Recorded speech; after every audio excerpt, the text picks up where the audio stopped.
Discussing about the past 2000 years कि किस तरह से वो हिस्टोरिकली सेटअप हुआ है पिछले 2000 साल में, किस तरह से हमारी पीढ़ियों को कंडीशन किया गया है, किस तरह से हमारी कंडीशनिंग हुई है, कौन कौन से टूल्स हैं, उन सब पे चर्चा करने के बाद अपने डीप्रोग्रामिंग क्रैश कोर्स में अब हम इस कॉस्मॉस की, इस यूनिवर्स की जो मिस्ट्री है उसे डिस्क्लोज़ करने की अपनी यात्रा को प्रारंभ कर रहे हैं, जिसे हमने डिस्क्लोजिंग द कॉस्मिक मिस्ट्री का नाम दिया है। तो सर्वप्रथम विलियम ब्लेक का अगर हम कोट से शुरू करें कि the doors of perception were cleansed, everything would appear to man as it is which is infinite. तो अभी तक जो हमारी कंडीशनिंग थी, तो उसने हमारे जो डोर्स ऑफ परसेप्शन, हमारी जो देखने की खिड़की है, उस खिड़की को इतना छोटा कर दिया, इतना धुंधला कर दिया, इतना ट्रांसलूसेंट कर दिया कि हम देख ही नहीं पा रहे। There was no transparency. तो यहाँ पे विलियम ब्लेक यही कह रहे हैं कि द डोर्स ऑफ परसेप्शन अगर उसे हम साफ़ कर दें, जो हमारे देखने के दरवाजे हैं, जो देखने की खिड़कियाँ हैं, तो एक ह्यूमन बीइंग को, एक इंसान को, एक मनुष्य को वो चीज़ दिखाई देगी जो कि अनंत है। और उस अनंत के दृष्टिकोण को ना देख पाए, उसे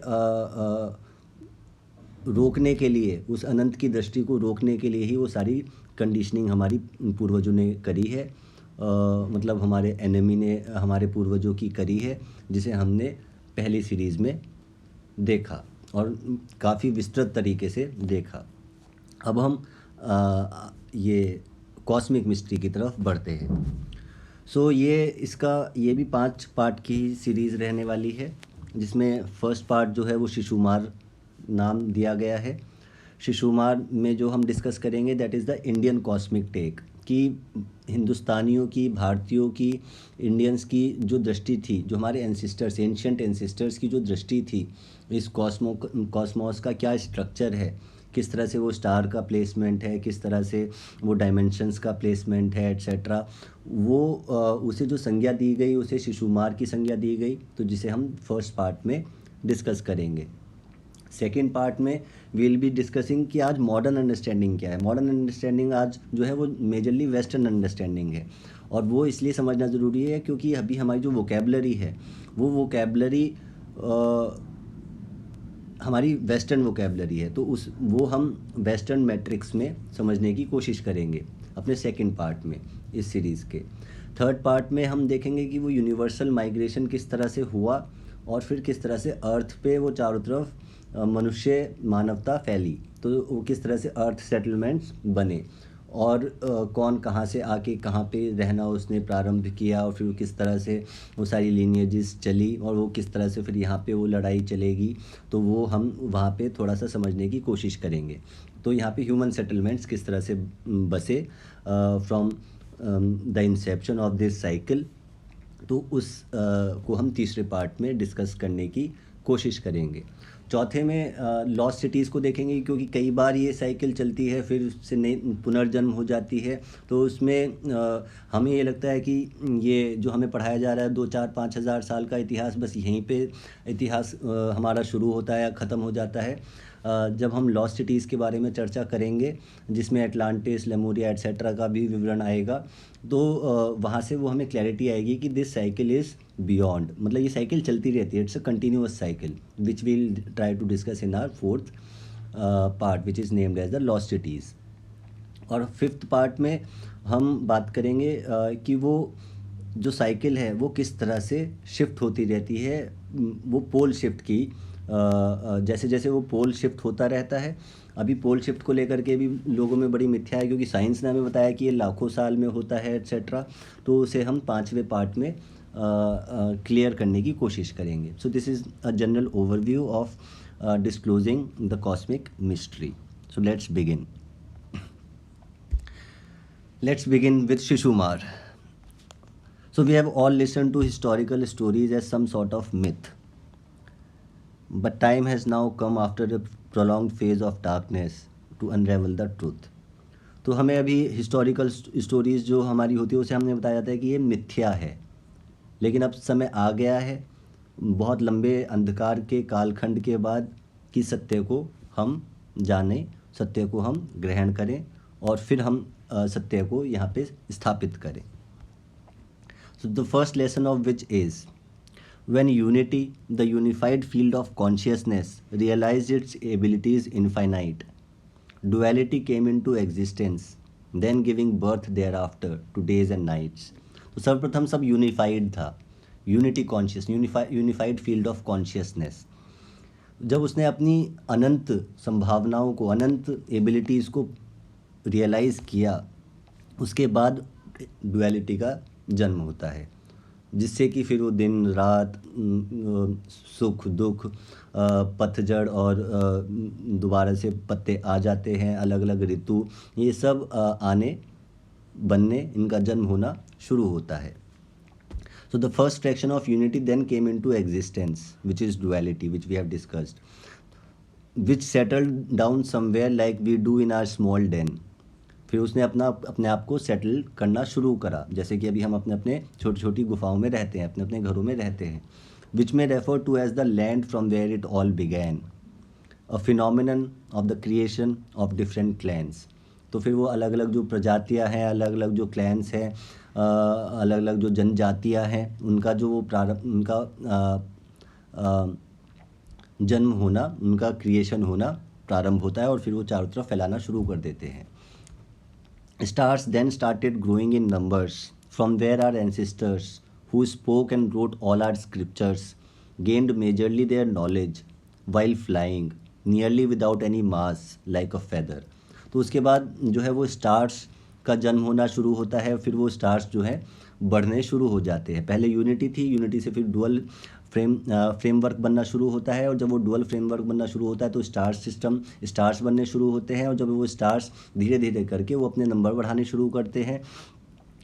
from where our ancestors who spoke and wrote all our scriptures gained majorly their knowledge, जहाँ इन्हीं स्टार सिस्टम से वो हमें लगता है कि इन्होंने कहाँ से सारी नॉलेज प्राप्त करी थी, जिसे कभी हम स्पिरिचुअल डिस्कशन में और एलेबोरेटली डिस्कस कभी करेंगे कि व्हाट वाज द प्रोसेस, कि वो किस तरह से हमारे पूर्वज जो थे वो किस तरह से इन स्टार से अपनी इन्फॉर्मेशन, अपना विजडम, अपनी नॉलेज लेते थे। While flying nearly without any mass like a feather, तो मतलब वो किस तरह से इन स्टार से कनेक्ट होकर के वो सारी नॉलेज प्राप्त करते थे, उन्होंने करनी शुरू करी। तो then stars began forming and then they started increasing as the story was unfolding, मतलब जैसे जैसे वो स्टोरी और ज़्यादा अनफोल्ड होती जा रही थी, वैसे वैसे और ज़्यादा विभाजन, उस यूनिटी का विभाजन होता जा रहा था, और जैसे जैसे उस यूनिटी का विभाजन होता जा रहा था, वैसे वैसे नए नए नए नए नए नए stars were increasing in numbers. And then began the story of the stars and thereafter of men. तो फिर वो स्टार्स की स्टोरी, तारों की स्टोरी बननी शुरू होती है, और तारा क्या होती है, तारा देवी क्या होती है, वो कभी हम बाद में चर्चा करेंगे। And thereafter of man, फिर उसके बाद मनुष्य की कहानी शुरू होती है। तो इस तरह से मतलब ये किस तरह से स्वास्तिक वगैरह का जन्म होता है, वो सब स्टार्स को देख करके हमारे एंशियंट्स ने ये जो सिम्बोलॉजी है, वो सब सिम्बोलॉजी कहाँ से आ रही थी, वो सब स्टार्स को देख देख के, स्टार्स को ऑब्जर्व करके। अब हमें स्टार्स से दूर कर दिया गया है, अब इतना पोल्यूशन है, स्पेस पोल्यूशन इतना ज़्यादा हो चुका है, बाकी और तो पोल्यूशन है ही, तो हमने स्टार्स से ही दूर कर दिया गया है, तो हम स्टार्स को ऑब्जर्व नहीं कर पा रहे हैं। पहले वो टेलीस्कोप, क्योंकि it was very clear, crystal clear, and you can look into the sky with your naked eye, लेकिन अब हमें वो टेलीस्कोप से भी पूरा साफ छवि नहीं दिखाई देती है, और telescope can only provide a certain bandwidth of a certain section of the sky. So ये जो भी सिम्बोलॉजी आती थी एंशियंट्स की, चाहे वो किसी भी सिविलाइजेशन की हो वर्ल्ड में, वो डायरेक्टली स्टार से कनेक्टेड थी, और स्टार सिस्टम से ही देख करके वो सारा ज्ञान प्राप्त करते थे। तो जब आप मतलब हायर लेवल ऑफ सिस्टम से कनेक्ट होंगे, तब आप अपना उत्थान कर पाएंगे। जब आप higher level of system, star system से कनेक्ट ही नहीं होंगे, तो देयर इज़ नो उत्थान, कोई प्रगति नहीं हो रही हमारी, अब वो डेवलपमेंट हो रहा है। So development itself is the develop. So हम डेवल को अप करे जा रहे हैं, और हम अपने आप को अप नहीं कर रहे हैं। So anyways, so welcome to the matrix. So यहाँ से वो मैट्रिक्स की संरचना होनी शुरू होती है। मैट्रिक्स शब्द कहाँ से आता है? मात्र शब्द से आता है। तो अगर इसे वेरी ब्रीफली अगर हम डिस्कस करें, तो कॉन्सेप्ट आता है पुरुष और प्रकृति का। तो पुरुष और प्रकृति में पुरुष जो है that is the static part and Prakriti is everything which is moving.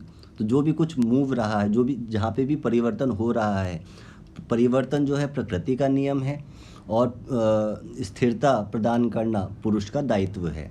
तो ये जो मैट्रिक्स है, पहले तो पुरुष मतलब वो स्थिर, जो कि एवर परवेडिंग रियलिटी है, which is only seeing, which is not seeing any movement in it self, that is the static part. लेकिन जब उसमें गति आई पहली बार, तो जब वो गति आई तो वो मात्र या प्रकृति का प्रकृति मतलब प्रथम कृति। तो जो प्रथम क्रिएशन है उसे आप प्रकृति कहते हैं, और वो प्रकृति क्या है, वो उसे फिर over the period of time हमने मेल फीमेल का संज्ञा देनी शुरू कर दी, हालांकि वो उस तरह से नहीं है। लेकिन ये जो मात्र शब्द आता है या जो ये मैट्रिक शब्द आता है, ये उसी कॉन्सेप्ट से निकल करके आता है कि जब वो प्रकृति में मूवमेंट आना शुरू हुआ तो वो मैट्रिक्स बनना शुरू हो जाता है। So welcome to the matrix. And it all began with the fish which are collective ancestors framed as Shishumar, the structure of the sky and that of will। तो जो पुराने एंशियंट्स थे वो सारे जितने भी अभी भी कॉन्स्टिलेशंस बने हैं या उनके जो भी नाम रखे गए हैं, वो जिस तरह से दिखाई दिए हमारे एंसेस्टर्स को, उसी तरह से उनके नाम रख दिए गए। तो कोई अगर मछली दिखाई दे रहा है तो उसे उन्होंने मछली की संज्ञा, कोई अगर धनुष बाण की तरह दिखाई दे रहा है तो उन्होंने उसे धनु कह दिया, कोई अगर भेड़ की तरह दिखाई दे रहा है तो एरीज कह दिया, एट्सेट्रा। तो जिस तरह से हमें दिखाई दे रहा था वैसे, मतलब दर्शन था वो कोई मनगढ़ंत कहानियाँ नहीं थी जैसे आजकल के साइंटिस्ट मनगढ़ंत कहानी बनाते हैं मेजरली। तो and it all began with a fish, क्योंकि वो फिश की तरह अगर पूरा स्काई क्लियर होगा और अगर आपके पास वो आई होगी तो वो आप तब देख सकते हैं। लेकिन अभी यह पूरी तरह से उस मछली को देख पाना, उस शिशुमार को देख पाना संभव नहीं है। लेकिन हमारे जो कलेक्टिव एंसेस्टर्स थे उन्होंने उसे देखा और उन्होंने उसे शिशुमार की संज्ञा दी, जहाँ से वो structure of the sky and that of will comes. Before we proceed further, so Noah, अभी ये होता है कि विष्णु आए थे या इनकी कहानी क्या सत्य है, या ये राम हुए थे या इनकी कहानी सत्य, अभी यही हमारी क्लैरिटी नहीं है। अभी हम इसी कन्फ्यूजन में लगे रहते हैं। लेकिन ये the Adam and ewe story, chain Thomas इसके मेन कंट्रीब्यूटर थे। So it was a CIA declassified document which was declassified in 2013, and it was published, or it was the research of it was done in 1966 or 63, somewhere 63 और 66। सो वो से हम देखते हैं सर्वप्रथम, क्योंकि वरना ये रहेगा कि हमारे मन में वही मिथ्या रहेगी कि क्या ये हुआ है या तो हमने पहले भी जो इसलिए डी प्रोग्रामिंग क्रैश कोर्स में भी ये इसीलिए चीज़ें डिस्कस करी थी जिससे कि हम लोगों की रिसेप्टिविटी बढ़ जाए।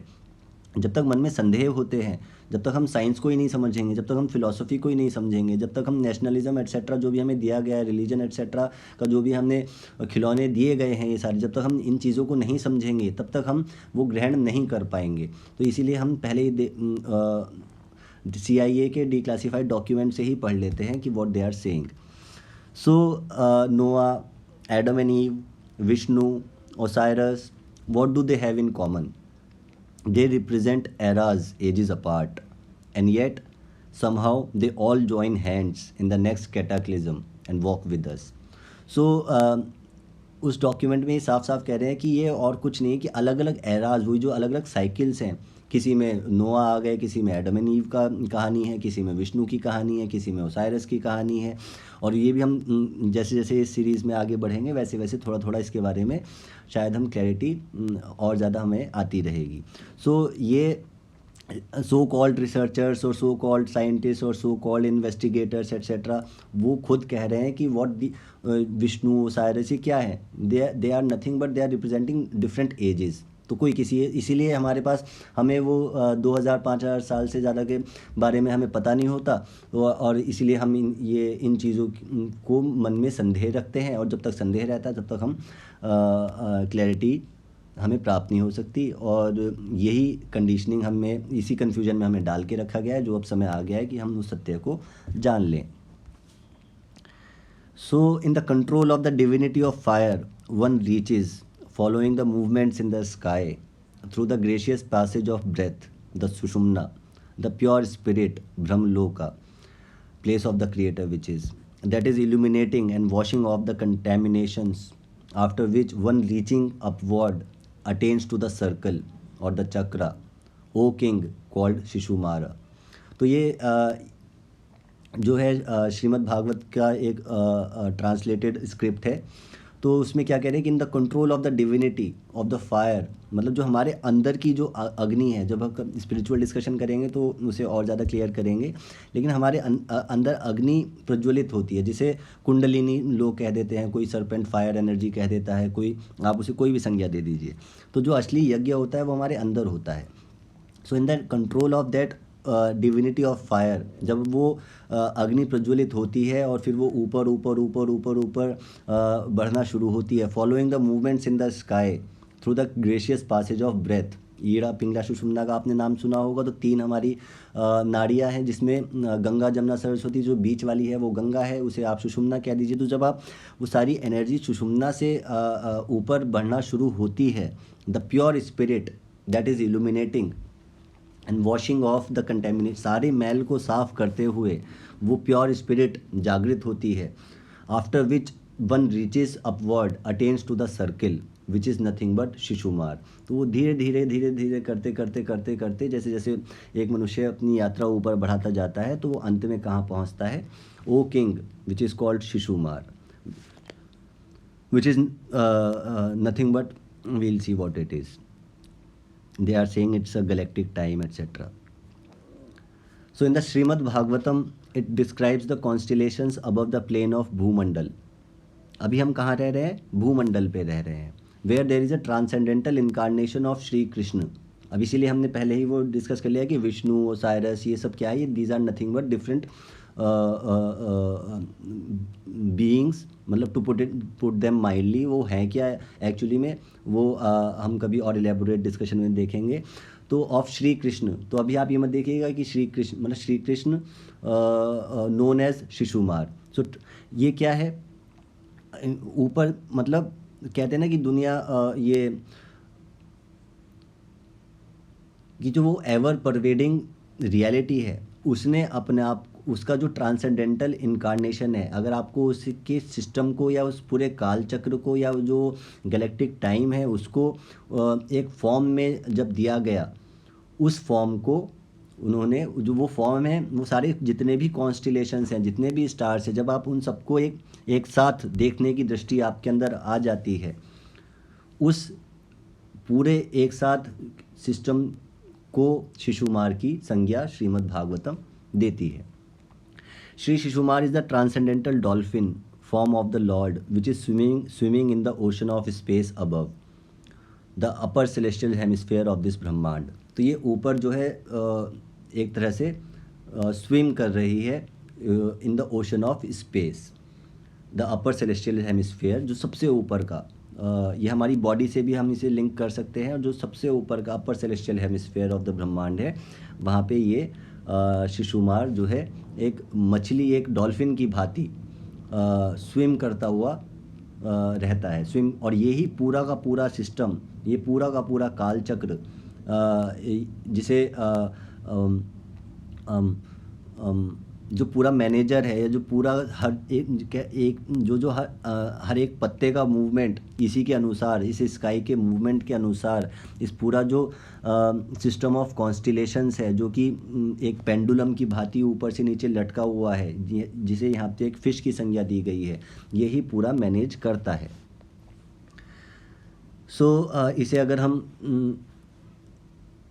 हॉरिजॉन्टल में देखें तो समथिंग लाइक दिस ये हो सकता है, और ये ऊपर से नीचे लटका हुआ, ये सारे स्टार सिस्टम्स को अपने अंदर समाहित करता है। जब आप एक साथ सारे स्टार सिस्टम को परसीव करने की किसी भी मनुष्य या किसी भी जीवात्मा की क्षमता हो जाती है। सो Sukhdev Goswami spoke thus, my dear king, the body of the Shishumar which is like dolphin and loosely as Milky Way galaxy, as thus described, should be considered the external form of Lord Vishnu, the Supreme Personality of Godhead. तो ये क्या है, जो मैं कह रहा था कि एवर परवेडिंग जो है, उसने अपने आप को जब एक्सटर्नल फॉर्म, उसे आप ये संज्ञा दे सकते हैं कि ये जो पूरा यूनिवर्स है, उस यूनिवर्स का जो पूरा सिस्टम है, उस सिस्टम को एक साथ अगर हम देखें तो वो हम उसे क्या कंसीडर कर सकते हैं, that is nothing but an external form of Lord Vishnu, which is also being spoken by Sukhdev Goswami ji. So this great machine, जिसकी मशीन की बात हमने द इमरजेंस ऑफ साइंस में और एट्सेट्रा में भी करी थी, तो ये पूरा सिस्टम जो है एक्चुअली में एक ऑर्गेनिक मशीन है, ऑर्गेनिज्म है लेकिन मशीन भी है. और वही मशीन सब कुछ चला रहा है, सब कुछ मैनेज कर रहा है, और उस मशीन का नाम क्या दिया गया, Shishumar. Consisting of the stars and planets. ये कैसे, जैसे एक अगर आप गाड़ी देखते हो, उसमें इंजन होता है, उसमें प्लग होता है, उसमें फ्यूल होता है, एट्सेट्रा. इस मशीन का क्या है, इस मशीन में स्टार्स एंड प्लैनेट्स हैं. Resembles the form of a Shishumar in the water. It is sometimes considered as incarnation of Krishna और Vasudev. Great yogis meditate upon Vasudev in this form because it is actually visible. क्योंकि हम और चीज़ को तो देख नहीं पा रहे, ईश्वर को तो देख नहीं पा रहे, क्योंकि वो तो एक एवर परवेडिंग है, तो उसने अपने, वो फॉर्मलेस है, निराकार है. तो अब उसे आकार स्वरूप में अगर देखना हो तो great yogis meditate upon this form of lord Krishna और Vasudev because it is actually visible. Sukhdev Goswami continued, my dear king, 13 lakh yojanas above the planet of the 7 sages. सप्तऋषियों से 13 लाख योजन ऊपर is the place that learned scholars described as abode of Lord Vishnu. अब इसे आजकल modern science क्या कहती है, इसे कहती है सुपरमैसिव ब्लैक होल. अब एक्चुअली में ये ब्लैक होल नहीं है, ये वाइट होल है.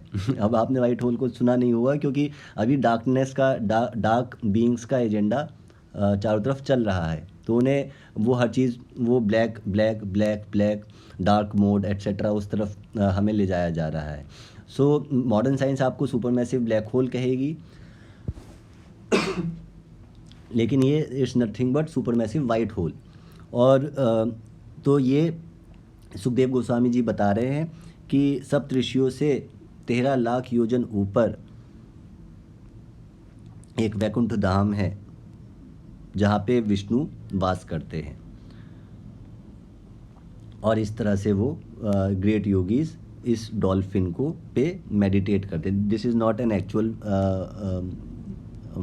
और अ राइट डिपिक्शन, लेकिन just to give you some glimpse, it would be good, I think. या सो ये ब्रह्मांड पुराण में से ये स्क्रिप्ट ली गई है. योयम चतुर्दिशम पुच्छे शैशु मारे व्यवस्थिता उत्तान पादो पुत्रो सो मेड़ी भूतो ध्रुवो दिवी. तो यहाँ पे वो शैशुमारे व्यवस्थिता, तो मतलब ये जो भी व्यवस्था है, ये सब शिशुमार जो ये ग्रेट मशीन है, ये सब इसे ऑर्केस्ट्रेट करती है, ये सब इसे कंट्रोल करती है या मैनेज करती है, जिसे हम पूरी तरह से समझ नहीं पा रहे हैं मनुष्य, और उसे पार्ट में समझ रहे हैं, इसलिए हम कंफ्यूज हो रहे हैं. वो इसलिए हो रहे हैं क्योंकि हमारी कंडीशनिंग बहुत डीप है, हमारे पूरे पूर्वजों की कंडीशनिंग बहुत डीप है. So what are the contents of this great machine, let's look into that. This form of the Shishumar has its head downward, मतलब ऊपर से लेकिन नीचे लटका हुआ है. तो जो मुंह है मछली का वो नीचे है, और जो पूँछ है वो ऊपर है. एंड इट्स बॉडी कॉइल्ड, जो on the end of its tail, मतलब सबसे ऊपर, is the planet of Dhruv. सबसे ऊपर क्या है, वो ध्रुव है, जिसके इर्द गिर्द सारे ही स्टार सिस्टम घूमते हैं. और वो ध्रुव जो है वो अपने आप में स्टेबल रहता है, और वो अपने आप में वो रिवॉल्व करता है, लेकिन ये अपनी जगह पे ही रिवॉल्व करता है, लेकिन वैसे वो इधर उधर नहीं जाता. तो उसके चारों तरफ ये अपने आप में रोटेट करता है, लेकिन वो इधर उधर मूव नहीं करता. और उसके चारों तरफ ये सारा जितना भी स्टार का सिस्टम है वो चक्कर मारता है. On the body of its tail are the planets of the demigods Prajapati, Agni, Indra and धर्म. अभी हम इंद्र को स्वर्ग लोक में मानते हैं, लेकिन यहाँ पे जो एक और बड़े पर्सपेक्टिव से हम बात कर रहे हैं, तो सबसे ऊपर क्या है, ध्रुव है, और जो वो पेंडुलम का भी स्ट्रक्चर कभी और डिस्कस करेंगे उसे। तो पेंडुलम के स्ट्रक्चर में भी सब कुछ जो ये जो स्टार सिस्टम है वो पेंडुलम से लटका हुआ है नीचे की तरफ, और उस पेंडुलम का जो केंद्र बिंदु है वो ध्रुव है, और उस ध्रुव के नीचे are the planets of the demigods Prajapati, फिर उसके बाद Agni, Indra and Dharma, and at the base of its tail are the planets of the demigods Dhata and Vidhata. तो अभी हम विधाता शब्द को भी उपयोग करते हैं, दाता शब्द का भी उपयोग करते हैं, लेकिन हमें पता नहीं होता कि एक्चुअली में ये है क्या। तो ये प्लेसमेंट है एक्चुअली में कि सबसे ऊपर ध्रुव है, फिर प्रजापति, अग्नि, इंद्र, धर्म, Dhata and Vidhata. Where the hips might be on the Shishumar are the 7 saintly sages. जहाँ पे हिप्स हैं वहाँ पे ये सप्तऋषि हैं, like Vashishtha and Angira. And the coiled body of the Shishumar chakra turns towards its right. तो वो राइट की तरफ शिशुमार चक्र घूमता है। ऑन विच द 14 कॉन्स्टिलेशंस, फिर वो 14 constellations from Abhijit to Punarvasu are located. अब 28 नक्षत्र होते हैं, आजकल लोग 27 नक्षत्र की बात करते हैं, लेकिन एक्चुअली में 28 नक्षत्र हैं। वो इसीलिए क्योंकि अभिजीत जो है वो यहाँ से चला गया था, और इसीलिए वो ज्ञान जो है धरती से जा चुका था। अब वो धरती पे ज्ञान दोबारा से स्थापित होने का समय आ गया है। तो on the right side of it 14 उसके कॉन्स्टिलेशंस जो है वो राइट साइड में है, फ्रॉम अभिजीत टू पुनर्वसु, जो हम आगे देखेंगे। On its left side are the 14 stars from Pushya to Uttarashadha. तो 14 राइट साइड हो गए और 14 लेफ्ट साइड हो गए। आप अपनी बॉडी को भी देख सकते हैं कि राइट हैंड साइड पे 14 कॉन्स्टिलेशन इधर फ्रॉम अभिजीत टू पुनर्वसु, और लेफ्ट हैंड साइड पे Pushya to Uttarashadha. Thus its body is balanced because its sides are occupied by an equal number of stars. तो दोनों तरफ 14 ये नहीं कि एक तरफ 13 है और एक तरफ 14 है, तो 27 तो हो ही नहीं सकते। तो दोनों तरफ बैलेंस होगा, because it duality also exist with balance, और वो हमेशा अपने आप को अपना बैलेंस स्थापित करती रहती है, और अब फिर से बैलेंस स्थापित करने का ही समय चल रहा है। On the back of Shishumar is the group of stars known as Ajavithi, and on its abdomen is the Ganges that flows in the sky.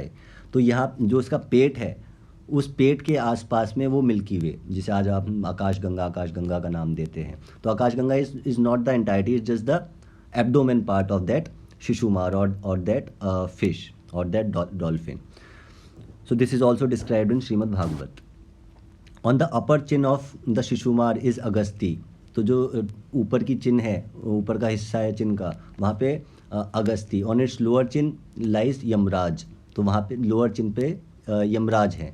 On its mouth, मुंह की जगह मार्स है। ऑन इट्स जेनाइटल्स सैटर्न है। On the back of its neck Jupiter है, वो नेक के पीछे Jupiter है। ऑन इट्स चेस्ट, छाती पे सन है। And with in the core of its heart lies Narayan. तो हमारे हार्ट में नारायण है, या उसके हार्ट में नारायण है। नारायण क्या होता है वो जब हम स्पिरिचुअल डिस्कशन करेंगे तो वो आपको क्लियर हो जाएगा, लेकिन we will not be discussing in this. So within its mind is the moon. Mind में क्या है, माइंड क्या है, मून है। ऑन इट्स नेवल शुक्र है। On it's breast Ashwani Kumar है, तभी अश्वनी कुमार 2 भाई हैं, एक इधर एक इधर। Within its life air which is known as Pranapana is mercury. तो जो एयर है सारी वो बुध है। ऑन इट्स नेक, जो ये हमारी गर्दन है, या जो उसकी गर्दन है डॉल्फिन की, वो राहु है। And all over its body are comets and in its pores are the numerous stars. और जो उसके छिद्र हैं वो सारे स्टार्स हैं। तो इस तरह से ये contents of the great machine है। तो ये अगर ऊपर से लेके इसकी पूंछ ऊपर रखो और मुंह इसका नीचे रखो, तो इस तरह से वो सारे स्टार्स कहीं कहीं के, कोई कहीं पे, कोई के मुंह पे जैसे मार्स है, जेनाइटल्स पे जैसे सैटर्न है, नेवल पे जैसे वीनस है, एब्डोमेन पे जैसे सारी मिल्की वे है एट्सेट्रा। टेल का सबसे ऊपर वाला हिस्सा जो है वो ध्रुव है। तो इस तरह से ये पूरा जो मशीन है, जो इस पूरे ब्रह्मांडीय सिस्टम को चलाती है, उसका स्ट्रक्चर की हम यहाँ पे बात कर रहे हैं, कॉस्मिक स्ट्रक्चर की हम बात कर रहे हैं। So contents elaborated further. The contents of the Shishumar or the dolphin-like body includes the pole star at the tail, which we have discussed, which was also witnessed at the tail position by Lord Brahma being prayed by Indra, Agni and Dharma. The waist of the dolphin-like body of Shishumar contains the Saptrishi Mandal. जो उसकी कमर वाला हिस्सा है वहाँ पे सप्तऋषि वाला हिस्सा है, सप्तऋषि मंडल है। As the coil of the dolphin like body rest on the right side, the 14 Uttarayan nakshatra are on the right side. जो उत्तरायण वाले नक्षत्र हैं वो राइट साइड पे और जो दक्षिणायन वाले नक्षत्र हैं वो लेफ्ट साइड पे हैं। Punarvasu and Pushya on the loins on either side, Ardra and, अब यहाँ पे एक एक नक्षत्र की बात हो रही है, उसे हम बाद में कोरिलेट करेंगे कि किस तरह से वेस्टर्न सिस्टम में यही नाम है, लेकिन बस वो हम कनेक्ट नहीं कर पा रहे हैं और हम कंफ्यूज इधर उधर घूमते फिरते हैं कि ये सत्य है या वो सत्य है। तो यहाँ पे अलग अलग कॉन्स्टिलेशंस की वो बात कर रहे हैं, ये सब कॉन्स्टिलेशंस हैं या नक्षत्र हैं। तो Ardra and Ashlesha form the right and left feet. पहले तो हमने वो डेमी गॉड्स एक्सेट्रा की बात करी, हम यहाँ स्टार्स की बात कर रहे हैं या कॉन्स्टिलेशंस की बात कर रहे हैं। तो आर्द्रा नक्षत्र and Ashlesha nakshatra form the right and left feet. Abhijit and Uttarashadha form the right and left nostrils. ये जो हमारा राइट नॉस्ट्रिल है ये अभिजीत नक्षत्र है या अभिजीत है, या जो उसका डॉल्फिन का है। देखो यत पिंडे तत् ब्रह्मांडे, इसलिए मैं इसे कभी कभी ये भी कह देता हूँ कि हमारा तो we are discussing of the dolphin over है। सो राइट नॉस्ट्रिल जो है वो अभिजीत नक्षत्र है और लेफ्ट नॉस्ट्रिल जो है वो उत्तराषाढ़ा कॉन्स्टिलेशन है। श्रवणायन, इसीलिए प्राणायाम, इसके बारे में कभी हम और विस्तृत चर्चा करेंगे कि प्राणायाम क्यों इम्पॉर्टेंट होता है, because it is nothing but balancing of the Abhijit and the Uttarashadha nakshatra. Shravana and Purvashadha are the right and the left eyes. Dhanishtha and Mula right and left ears. Magha and the remaining Dakshinayan stars form left side bones.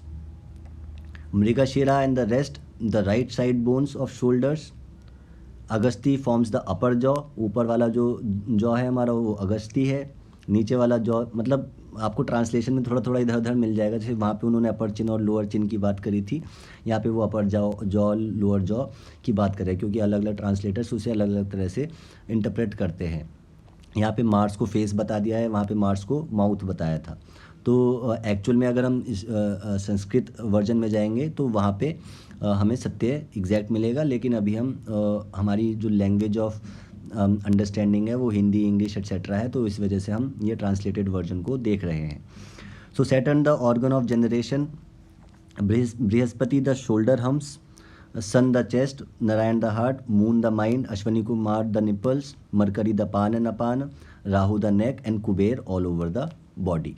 तो मोरलेस वही बात है, लेकिन यहाँ पे हम उन नक्षत्रों और कॉन्स्टिलेशंस को भी हमने देखा कि किस तरह से Ardra and Ashlesha form the right and left feet. Abhijit and Uttarashadha form the right and the left nostrils and so forth. ये आप देख लीजिएगा, जब इसे उसके साथ कोरिलेट कर लीजिएगा और फिर अपनी एक छवि अपने आप बना लीजिएगा। जैसे बेली वाले हिस्से में वो आकाश गंगा बह रही है, और जो ये सबसे टेल का जो बिल्कुल डेड एंड है वहाँ पे वो ध्रुव है, और उसके बाद इंद्र, अग्नि, धर्म एट्सेट्रा है, प्रजापति एट्सेट्रा है। माउथ वाले हिस्से में मार्स एट्सेट्रा है, तो उसे आप कोरिलेट करके अपने लिए एक छवि बना लीजिएगा। इस तरह से ये आज हमें दिखाई देता है। और यहाँ पे भी ये क्या है, ये 2D वर्जन है। इसे अगर आप 3D वर्जन में देखने की क्षमता रखेंगे तो इसे हमारे जो एंशियंट्स थे वो रखते थे, वो दृष्टि थी उनके पास, हमारे पास वो दृष्टि नहीं है। तो अभी आप 2D फॉर्म में अगर देखना हो तो समथिंग लाइक दिस, ये इस तरह की कुछ पिक्चर आती है जिसमें वही इंद्र, अग्नि, धाता, विधाता सबसे ऊपर दिखाई दे रहे हैं, प्रजापति एट्सेट्रा। फिर उसके बाद कश्यप वगैरह आ रहे हैं। फिर उसके बाद ये चारों तरफ जो आपको दिखाई दे रहा है ये सारे कॉन्स्टिलेशंस हैं डिफरेंट। फिर बीच में ये सूर्य भी आपको इधर धनिष्ठा के पास में दिखाई दे रहा है। सो ये इस तरह से ये 2D इमेज अगर हमें देखनी हो तो ये है। और ये जिस तरह से ये गैलेक्टिक आई एट्सेट्रा का आजकल हम पिक्चर्स वगैरह लेते हैं थ्रू आर साइंटिफिक इंस्ट्रूमेंट्स, तो वहाँ पे ये सेंट्रल ब्लैक होल है, जिसे देखिए वाइट होल ही दिखाई दे रहा है इस इमेज में तो एटलीस्ट, जिसे ब्लैक होल कहते हैं। ब्लैक होल एक अलग चीज़ है, वाइट होल और ब्लैक होल के बारे में कभी और विस्तृत चर्चा करेंगे। सो ये इमेजेस भी उस जो हमारे एंशिएंट इंडियंस का जो दृष्टि थी उसे सत्य स्थापित करते हैं। ये अभी eye of god caught by Hubble telescope, तो उसमें भी कुछ इसी तरह से ये दिखाई दिया।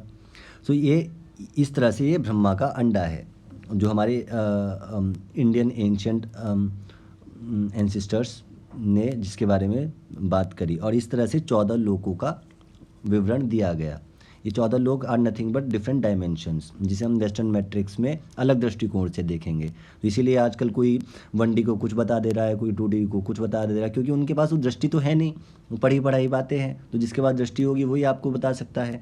सो ये जो लोग हैं, these are nothing but different dimensions. और इसे भी अगर आप उसके साथ कोरिलेट करेंगे, जो हमने शिशुमार का कॉन्सेप्ट अभी देखा, which is not a concept in actual reality, it is the truth, but या सो उसके साथ आप कोरिलेट कर सकते हैं। जैसे सत्यलोक पे ब्रह्मा, प्रजापति एट्सेट्रा, उससे ऊपर जो है वो ध्रुव, जो सबसे ऊपर वाला टेल एंड वाला हिस्सा है। फिर ये बीच में कहीं ये सप्तऋषि मंडल आ जाएगा, और यहाँ पे हम जो है भूर्लोक पे हैं, और इससे नीचे जो है वो सारे ताल हैं, तल हैं, और ऊपर जो है वो सारे लोक हैं। हालांकि इस इमेज में उन्होंने नीचे वालों को भी लोक कहा है, लेकिन ऊपर जो है वो 7 लोक है, नीचे जो है वो 7 तल हैं या ताल हैं, जिसके बारे में कभी और विस्तृत चर्चा करेंगे। देन ये डिस्टेंसेस बताई जा रही है यहाँ पे कि कितने कितने डिस्टेंस के बाद क्या क्या चीज़ें, डिफरेंट डायमेंशंस कैसे हैं। तो भूलोक, बीच में मेरू पर्वत आपको दिखाई दे रहा होगा। फिर कितने योजन के बाद स्वर्गलोक है, कितने योजन के बाद महल लोक है। ये अलग अलग डायमेंशंस हैं। अगर आपको लोक नहीं अच्छा लगता है सुनने में, तो भूवल डायमेंशन, स्वर्ग dimension, Mahal dimension and so fourth, आप उस तरह से भी उसे ले सकते हैं। ये एक और इमेज है जिसमें नीचे वो कच्छप है, कछुआ है, फिर उसके बाद वो अनंत नाग है, और उसने वो सब कुछ टिकाया हुआ है, और उसके ऊपर वो भूमंडल है, उससे नीचे वो अलग अलग 7 ताल है, और ये ऊपर जो है ये 7 लोक है, और सबसे ऊपर जो है वो ब्रह्मपुरी, या उसे आप सत्यलोक या ब्रह्मलोक कह सकते हैं। और ये भी एक ब्रह्मा का अंडे का ही चित्रण है। इस तरह से ये मिल्की वे space.com या इस तरह से ये टेलीस्कोप वगैरह आज इमेजेस लेते हैं। ये जो है वो उसके एब्डोमेन वाला पार्ट है, जो शिशुमार है। ये एक अलग इमेज है जो कि मिल्की वे को प्रदर्शित कर रही है। तो फिर यहाँ पे कॉस्मिक डिस्टेंसेस के बारे में बात करी है। So from moon to the group of stars, ये मून है, और वो जो ग्रुप ऑफ स्टार्स है वो नक्षत्र हैं। तो उनके बीच में जो डिस्टेंस है वो लगभग 1.6 मिलियन माइल्स है। हेडेड बाय अभिजीत, और देर आर 28 नक्षत्र, जैसे मैं पहले चर्चा कर रहा था, revolving on their own axis. Above the group of nakshatra is the planet of Venus. इन नक्षत्रों से ऊपर जो है वो शुक्र है, शुक्र ग्रह है। अब planet is not the right word, लेकिन इंग्लिश वाले प्लेनेट ही यूज़ करते हैं, let's use that for the time being. So उससे ऊपर जो है वो शुक्र ग्रह है। Almost of the distance from moon, मतलब वो ऑलमोस्ट 1.6 मिलियन माइल्स, मून से 1.6 मिलियन माइल्स ऊपर नक्षत्रों का सिस्टम है। नक्षत्रों से 1.6 मिलियन माइल्स ऊपर शुक्र है। मरकरी और बुधा है सिचुएटेड फ्रॉम अनदर 1.6 माइल्स ऊपर वीनस से। Then equidistant from Mercury 8.808 million miles above earth is the planet of Mars. उससे मतलब उतना ही लगभग 1.6 मिलियन माइल्स मरकरी से ऊपर मंगल है। The planet of Jupiter is again 1.6 miles away from the planet of Mars. और सैटर्न इन 7 सप्त ग्रहों में लगभग धरती से लगभग कुल मिलाकर के 12 मिलियन माइल्स ऊपर है। Normally each planet is 1.6 million miles apart from one another. So यहाँ पे ज्योमेट्री भी आप देखिए कि दिस यूनिवर्स इज़ ऐसी नहीं कि रैंडम हो गया कि कोई कहीं पे कोई कहीं पे। आजकल लोगों के पास दृष्टि नहीं है, साइंस के पास दृष्टि नहीं है, तो वो रैंडम मानते हैं सब कुछ, क्योंकि वो उस मैथमेटिक्स को जान नहीं पाए या जान नहीं सकते। मतलब इस तरह से उसके लिए स्पिरिचुअल आई होना कि अनिवार्य है। तो इसमें ये मैथमेटिकल ज्योमेट्री या सेक्रेड ज्योमेट्री की जो बात होती है, वो सेक्रेड ज्योमेट्री इस तरह से हमारे एंशियंट्स ने पढ़ी थी। तो नॉर्मली ईच ग्रह is 1.6 million miles apart from each other, but the distance from Saturn to the group of Saptarishi, मतलब सैटर्न से जो सप्तऋषि की जगह की डिस्टेंस है, that is like 8.8 million miles from Saturn, which is around 20.8 million miles from Earth. तो Saturn से ये सैटर्न और सप्तऋषियों के बीच में जो है वो लगभग 9 मिलियन माइल्स का डिस्टेंस है। The Saptarishi circumambulate around the pole star, और ये जो सप्तऋषि है जैसे मैं पहले कह रहा था, ये ध्रुव तारे के चारों तरफ इर्द गिर्द चक्कर मारते हैं। तो इस तरह से ये टॉप डाउन अगर आप देख पा रहे हैं तो आप इसे टॉप डाउन समझने की कोशिश करिए कि किस तरह से ऊपर से लेके नीचे ध्रुव तारा, सप्तऋषि, सैटर्न और नीचे के सारे ग्रह हैं। नीचे से ऊपर देख पा रहे हैं तो नीचे से ऊपर आप देख लीजिए, समझ लीजिए। लेकिन we are talking about the cosmic structure and the geometry behind it and the mathematics behind it. अब बीनीथ सन गॉड, अब ये लोकल सन है। लोकल शब्द ही लोक से आया है, तो हर लोक का एक लोकेलिटी होगी। तो लोकेलिटी इज़ नथिंग बट उस लोक के बारे में वो बात कर रहे हैं। तो beneath this local sun god, और एक सेंट्रल सन भी है जो कि अभी हमने बात करी कि वो कहाँ पे, उसकी छाती पे है, शिशुमार की या डॉल्फिन की। सो बीनीथ, अब ये सूर्य जो लोकल सन है इससे नीचे 10,000 योजन नीचे और 80,000 माइल्स नीचे, ऑलमोस्ट अप्रॉक्सीमेटली हैं सारी डिस्टेंसेस। ये situated the shadow planet of Rahu Ketu, इससे नीचे राहु केतु हैं। हालांकि उनका कोई एग्जिस्टेंस नहीं है, लेकिन फिर भी वो जब उनका एक अलग तरह से एग्जिस्टेंस तो है, लेकिन वो एक अलग डायमेंशन में एग्जिस्टेंस है, इसलिए वो हम इन आँखों से नहीं देख पाते हैं उन्हें। लेकिन वो जब एक्लिप्स होता है तो वो अपनी एग्जिस्टेंस को प्रदर्शित करता है हमारे सामने। बिलो राहु 80,000 मील, राहु के नीचे सिद्ध लोक है, कारण लोक है एंड विद्याधर लोक है। And below that level is अंतरिक्ष, जो हमें अंतरिक्ष जो दिखाई देता है, this is not the actual sky. Sky तो इससे ऊपर है, उसके बारे में हम कभी और विस्तृत चर्चा करेंगे, लेकिन अभी हम ब्रीफली उसे देख लेते हैं without making it very long. तो जो हमें ये अंतरिक्ष दिखाई दे रहा है, ये सूर्यलोक से नीचे राहु केतु 80,000 मील, राहु से 80,000 मील नीचे सिद्ध लोक, कारण लोक और विद्याधर लोक, और उससे नीचे जो है ये स्काई, दैट इज़ द अंतरिक्ष, वेयर ये यक्ष, राक्षस, पिशाच और ये भूत वगैरह रहते हैं।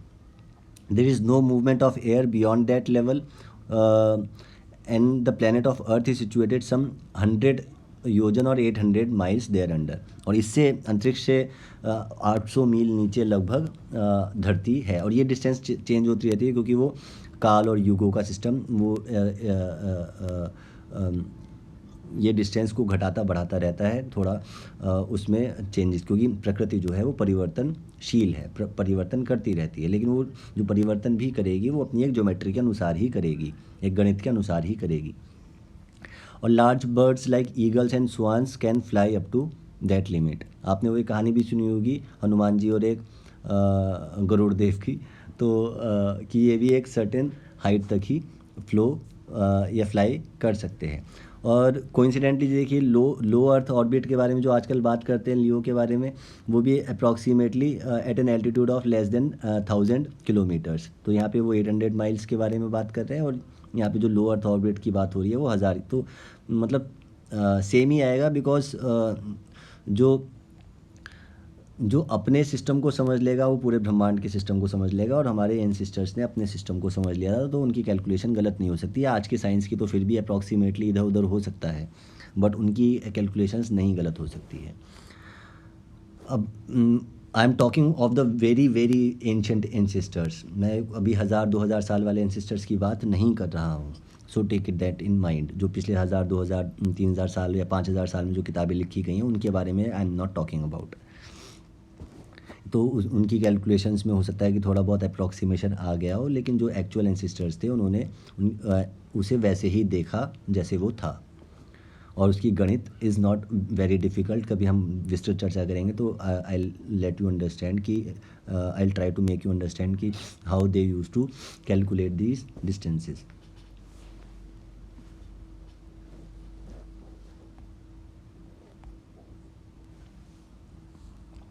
So a graphic representation of the intertwined 12 division of the culture of astronomy।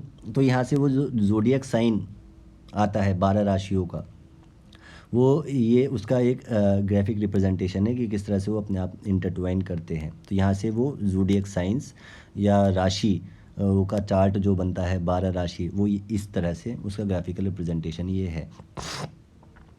तो जो पॉलिटिकल कैलेंडर है वो सोलर कैलेंडर है, क्योंकि उसे एक स्थिर कैलेंडर चाहिए था। मून कैलेंडर स्थिर नहीं होता, तो पॉलिटिक्स जो है उसने अपना काम आसान करने के लिए वो सोलर कैलेंडर को अडॉप्ट कर लिया। वेयर एज जो मून कैलेंडर है that is the religious moon calendar which keeps, जो हमारे सारे त्यौहार एट्सेट्रा होते हैं वो सारे मून कैलेंडर पे ही होते हैं, लेकिन जो ये सोलर कैलेंडर है it's nothing but an instrument of the politics. तो इससे ये बन के निकलता है और 12 राशियों का विभाजन होता है। सूर्य हर राशि में एक एक महीना रहता है, और ये किस तरह से चेंज होता है वो हमने डीप्रोग्रामिंग क्रैश कोर्स के थोड़ा सा उसका कॉस्मोलॉजिकल एजेस में हमने चर्चा करी थी। तो ये एक एक महीना एक एक राशि में रहता है, और this is how this zodiac circle gets formed. यहाँ पे ये ज़ोडिएक साइन और ये नक्षत्र को दोनों को एक साथ दिखाने की कोशिश करी जा रही है। तो ये अंदर वाले सर्किल में जो है वो सोलर साइंस के बारे में लिखा गया है, और बाहर वाले सर्किल में ये जो मून नक्षत्रों के बारे में, एक राशि में लगभग 2/1/4 नक्षत्र आते हैं। और तो इसीलिए आप ये नक्षत्र जो है कुछ नक्षत्रों को आप दो जगह लिखा हुआ पा रहे होंगे। इसके बारे में विस्तृत चर्चा अगेन हम कभी और ही करेंगे। अब ये इनके मॉडर्न इक्विवेलेंट नेम्स को देखते हैं कि क्या है। तो ये this has been sort of in a huge demand की कौन सी प्लेसमेंट कहाँ पे है, तो वो हम देख लेते हैं। इसमें से हम 2-4 को ही जानते हैं ज़्यादातर लोग, जैसे आर्कटुरस को जानते हैं, वीगा को जानते हैं, एंड्रोमेडा को जानते हैं, प्लेडियस को जानते हैं। बाकी ज़्यादातर और लोग और ओरायन को जानते हैं। बाकी और लोग और ज़्यादा कॉन्स्टलेशंस के बारे में नहीं जानते हैं। तो जैसे आर्कटुरस जो है वो स्वाति नक्षत्र से कोरिलेटेड है। लायरा जो है वो उत्तराषाढ़ा से कोरिलेटेड है। वीगा जो है, अब ये देखिए जो मैं पहले शिशुमार के राइट हैंड साइड पे उत्तरायण नक्षत्र थे, तो उसी तरह से लिखे गए हैं। राइट हैंड साइड पे ये अभिजीत से पुनर्वसु 14 नक्षत्र हैं इसी क्रम में। और लेफ्ट हैंड साइड पे दक्षिणायन नक्षत्र है पुष्य से उत्तराषाढ़ा में इसी क्रम में। तो जैसे वो कृष्ण भी कहते हैं कि मैं नक्षत्रों में अभिजीत हूँ, और फिर उसके बाद वो अभिजीत को यहाँ से दूर कर देते हैं, और तभी से वो ज्ञान हमसे दूर जाना शुरू हो जाता है। सो अभिजीत जो है वो वेगा है, एंड्रोमेडा जो है उत्तर भाद्रपद है, प्लेडियस जो है वो कृत्तिका है। बाकी औरों को देखना हो तो पुष्या जो है वो कैंसरी है, हाइड्रे जो है वो अश्लेषा है, माघा जो है वो रेगुलस है, लियोनिस जो है वो पूर्वा फाल्गुनी है, डेनेबोला जो है उत्तर फाल्गुनी है, कॉर्वी जो है वो हस्ता है, स्पाइका वन जो है वो चित्रा है, लिब्रे जो है वो विशाखा है, स्कॉर्पियोनिस जो है वो अनुराधा है, स्कॉर्पियोनिस और अंतरेस जो है वो ज्येष्ठा है, अंतरेस अगेन इस मूला है, मतलब वो कहीं वो ओवरलैप्स भी हैं। सेडिटेरी जो है वो पूर्वाषाढ़ा है, अकीले जो है वो श्रवणा है, डेल्फिनी जो है धनिष्ठा है, अक्वेरी जो है शतभिषा है, पिगैसस या पिगैसी जो है वो पूर्व भाद्रपदा है, पीसियम जो है वो रेवती है, एरियाटिस जो है वो अश्विनी है, एरियाटिस अगेन जो है वो भरणी है, मतलब एरियाटिस इज़ अ बिग कॉन्स्टलेशन। सो अल्देबरान जो है वो रोहिणी है, ओरायन जो है वो मृगशिरा है, बीटल गीज या सीरियस जो है वो आर्द्रा है, एंड कैस्टर एंड पोलक्स जो है वो पुनर्वसु है। और इनके प्रिसाइडिंग डीटी भी ब्रैकेट में लिखे हैं, जो आप अपने आप पढ़ लीजिएगा। जैसे ये स्वाति की जो है वायु है, विश्वदेव जो है उत्तराषाढ़ के हैं, अभिजीत के जो प्रिसाइडिंग डीटी हैं वो ब्रह्मा है, कृतिका की जो है वो अग्नि है, ओरायन या मृगशिरा की जो है वो चंद्र है, and so forth. So these are the modern equivalent names. और इस तरह से आप अभी जब हम प्लेसमेंट हमने शिशुमार में देखा, तो आप प्लेसमेंट भी विजुअलाइज कर सकते हैं कि कौन सा कहाँ पे किस तरह से, जैसे अभिजीत जो है वो हमारा राइट नॉस्ट्रिल है, तो ये राइट, या जो डॉल्फिन का राइट नॉस्ट्रिल है।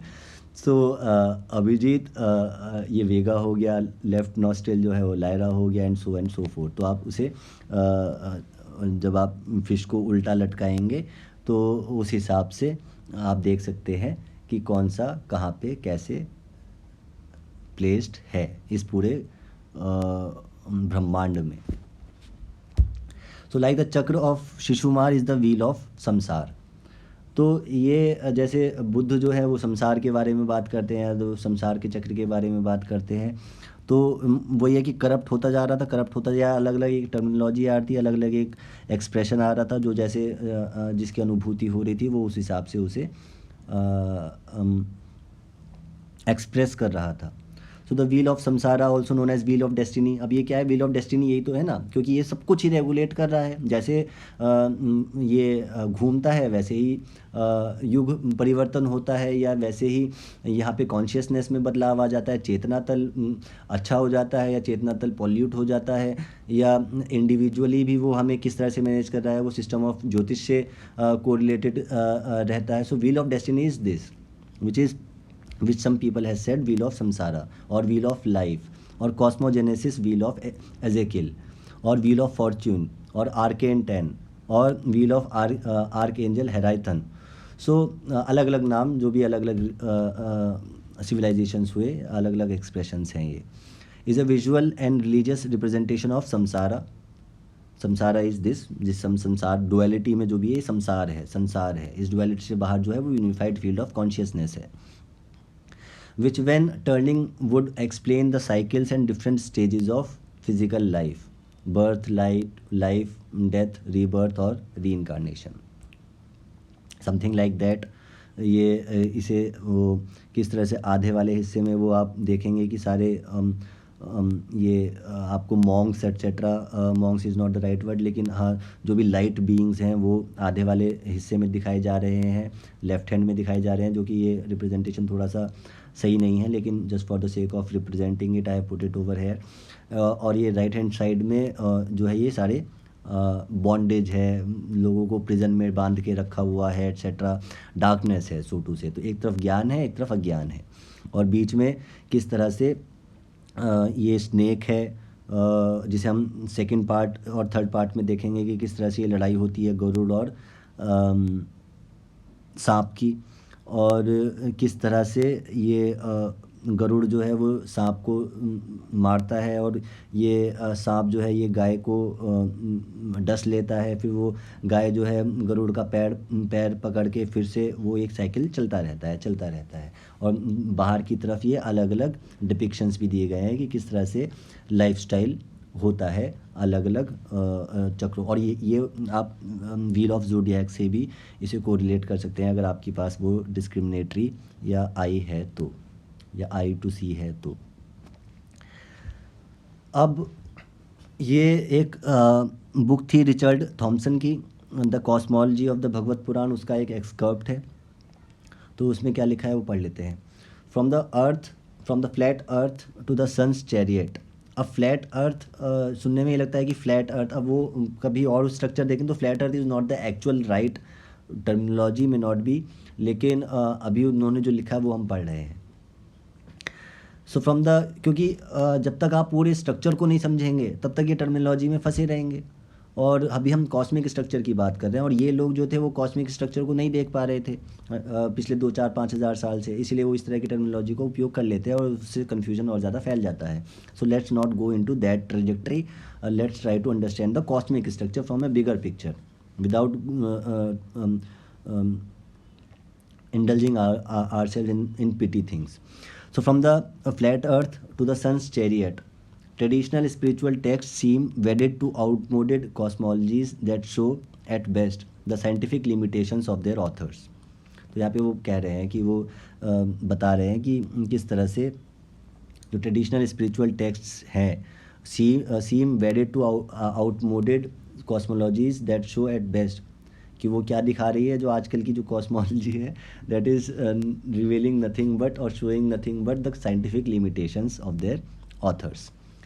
The Bhagavata Purana, one of the classical scriptures of Hinduism, seems at first glance to be no exception.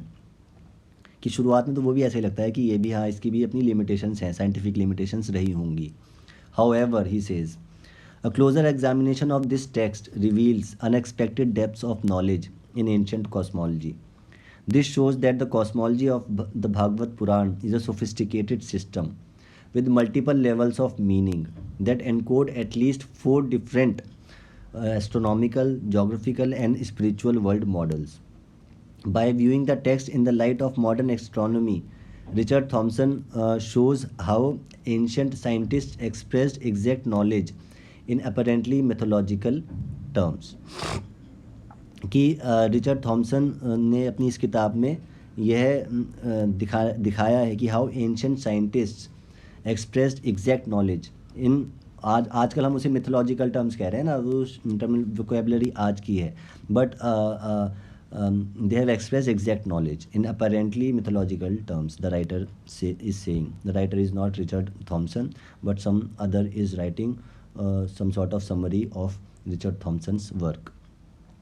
So comparison with the ancient traditions of Egypt and the Near East shows early cultural connections between India and these regions, including a surprisingly advanced science. तो जिन लोगों ने cosmology और फिर ये पढ़ा है, उन लोगों ने ये बड़े अच्छे से स्थापित किया है, लेकिन आजकल हम उसे स्थापित करते नहीं हैं, और हम वो साइंटिफिक व्यू और साइंस को, इसीलिए हमने इमर्जेंस ऑफ साइंस में देखा था कि किस तरह से फिलॉसफी को का दमन करते हुए करते एक बहुत छोटे से सिस्टम में लेकर के आ गए, और कॉन्शियसनेस को गलीलियो ने बाहर फेंक दिया एट्सेट्रा, और उसमें केवल और केवल वो क्वांटिटीज़ पे फोकस करने लगा और क्वालिटीज़ को बाहर कर दिया. लेकिन it was surprisingly, the writer is saying over here, it was surprisingly a very high advanced level of science. फिर वो धीरे धीरे करके करप्ट होना शुरू हो जाएगा जैसे जैसे वो आगे बढ़ेगा, क्योंकि फिर वो दृष्टि जाती चली जाएगी, हमारी फिजिकलिटी बढ़ती चली जाएगी, हम वो युग भी अलग तरह का चल रहा था, डार्कनेस का था, तो वो हमसे वो ज्ञान छिनता चला जाएगा और अज्ञानता फैलती चली जाएगी. सो यहाँ पे ध्रुव को बताया जा रहा है कि किस तरह से वो एक चक्की, जिस तरह से वो चाक को चलाता है, तो जो बीच में उसका सेंटर पार्ट होता है, दैट इज़ द ध्रुव, वो जो अपने आप ही रोटेट, अपनी जगह पे ही रोटेट करता है, और वो जो बाहर वाला जो उसका चाक है या चक्का है, वो उसके चारों तरफ घूमता रहता है. So like the lump of clay in the middle of the potter's wheel moves slowly, sitting at the navel, Dhruva rotates. Dhruva moves in circles day and night, consisting of 30 मुहूर्ता in the middle of the two directions. तो इसी से सारे मुहूर्ता बनते हैं. Like the navel of the potter's wheel stays in the same place, so also Dhruva should be known to be rotating there itself, like I have just now discussed. So gradually, अब ये हमारी Indian universities का भी ये मतलब होने लगा, तो gradually the column like Meru becomes more important. मतलब RN आयंगर ने जैन यूनिवर्सिटी के उन्होंने ये तो gradually the column like Meru becomes more important than the star Dhruva. तो किस तरह से वो मतलब हमारा पर्सपेक्टिव जो टॉप बॉटम था वो बॉटम अप होने लगा, और क्योंकि हमारे पास वो दृष्टि चली गई थी, और हमारा वो करप्शन, मतलब कॉन्शियसनेस का करप्शन कहना ठीक नहीं है, लेकिन हमारा जो ज्ञान का जो अंडरस्टैंडिंग थी वो करप्ट होनी शुरू हो गई. हमारी जो आई थी वो उसका जो देखने की क्षमता थी वो कम होती चली गई. तो जहाँ पहले हम ध्रुव को सेंटर में मानते थे, और या ध्रुव को सेंट्रल पोजीशन और उसके इर्द गिर्द सब कुछ उस दृष्टिकोण से देखते थे, वो उसे सबसे ज़्यादा मोस्ट इम्पॉर्टेंट जगह देते थे, वो धीरे धीरे करते करते मेरू को हमने सबसे ज़्यादा इम्पॉर्टेंस देना शुरू कर दिया. Gradually the column like Meru becomes more important than the star Dhruva. Still planets are pictured to be going around Meru. तो अभी भी वो पहले हम जैसे हमने डिस्कस किया कि सारे जो ये स्टार सिस्टम है ये ध्रुव के चारों तरफ घूम रहा है, फिर हम उसे मेरू के चारों तरफ घुमाना शुरू कर देंगे. और अगर आप वो पहले वाला इमेज को देखेंगे तो अभी हम केवल नक्षत्रों तक पहुँचे हैं ना, नक्षत्रों से ऊपर की तो हम बात ही नहीं करते. तो वो नीचे वो मेरू था, और फिर वो सूर्य, और फिर उसके बाद वो चंद्रमा के ऊपर जो है वो नक्षत्र. तो वो हम केवल इतना ही देख पा रहे थे, और इतना देखने की वजह से हम केवल यही देख पा रहे हैं कि नीचे वो मेरू पर्वत है, और मेरू पर्वत के चारों तरफ ये नक्षत्र घूम रहे हैं, और हम उन्हीं नक्षत्र सिस्टम को सारा वो स्टार सिस्टम मान लिया, और उससे ऊपर की हमारी दृष्टि चली गई. तो ये अल-बरूनी जिसके बारे में हमने डीप प्रोग्रामिंग क्रैश कोर्स के फर्स्ट पार्ट में थोड़ा सा देखा था, वो यहाँ से वो क्या लिख रहे हैं इसके बारे में. The Hindus tell rather ludicrous tales when speaking of the figure in which they represent this group of stars. with the figure of a four-footed aquatic animal, which they called Sakrar or Shishumar. I suppose that the latter animal is the great lizard. अब यहाँ से वो change होना शुरू हो जाएगा और transfer of knowledge फिर वो पूरी दुनिया में फैलेगी। और किस तरह से फिर वो रेप्टिलियन एट्सेट्रा का जो पूरा सिस्टम आज लोग डिस्कस करते हैं, डेविड आइक एट्सेट्रा, वो या वो किस तरह से यहाँ पे रेप्टिलियन कोट एंड कोट या लिजर्ड सिस्टम इस्टेब्लिश होना शुरू हो जाता। तो अलबरूनी ने क्या लिखा कि आई सपोज कि वो था डॉल्फिन उसे उन्होंने बना दिया I suppose that the latter animal is the great lizard. For in Persia it is called susmar which sounds much like the Indian Shishumar. तो वहाँ पे वो सुस्मार बोलते होंगे ग्रेट लिजर्ड को। तो उन्होंने कहा कि इनकी ये तो दोनों एक जैसे सुनने में लग रहे हैं, तो ये भी ग्रेट लिजर्ड होगा। और उसके बाद वहाँ पे वो लिजर्ड और रेप्टिलियन की तरह उसे लेना शुरू कर दिया और बाद में वो ड्रकोनियन बन जाता है, जिसे हम सेकेंड या थर्ड पार्ट में देखेंगे कि how this has been an eternal fight. और ये फिर डॉल्फिन से ये ड्रकोनियन और ग्रेट लिजर्ड का सिस्टम बन जाता है। इसीलिए अब हम कुंडलिनी, सरपेंट एनर्जी एट्सेट्रा इसके बारे यही हमारा ज्ञान अब बन के रह गया है। हालांकि ये जो स्टोरी है, ये कॉस्मिक स्टोरी जो है, ये बहुत विशालकाय है और जिसे बहुत छोटे दृष्टिकोण से लोग अभी देखने की कोशिश करते हैं। फिर ये यहाँ पे तैतरिया रन ने क्या डिस्क्राइब्स, यहाँ पे भी इफ़ यू ट्रांसलेशन इस तरह से होने लगे कि describes constellation Draco as Shishumar, तो वहाँ शिशुमार बेचारी मछली से या डॉल्फिन से वो ड्रैको या एक लिजर्ड या एक रेप्टिलियन, वो किस तरह से पोल शिफ्ट होता है। और पोल शिफ्ट भी जब वो होते रहते हैं तो वो किस तरह से ये सारी टर्मिनोलॉजी और वोकेबलरी और ये जो चेतना का हमारा तल है वो बदलता रहता है, तो उससे भी वो कोरिलेटेड है। तो आगे हम देखेंगे उसके बारे में थोड़ा सा। With 14 stars at the end of which अभय ध्रुवा, क्योंकि यहाँ पे वो पोल शिफ्ट जो है थूबन बन गया था, वो हम बाद में देखेंगे इसी सीरीज़ में। वॉज स्टेशन, सो यहाँ पे वो इट स्टार्टेड चेंजिंग।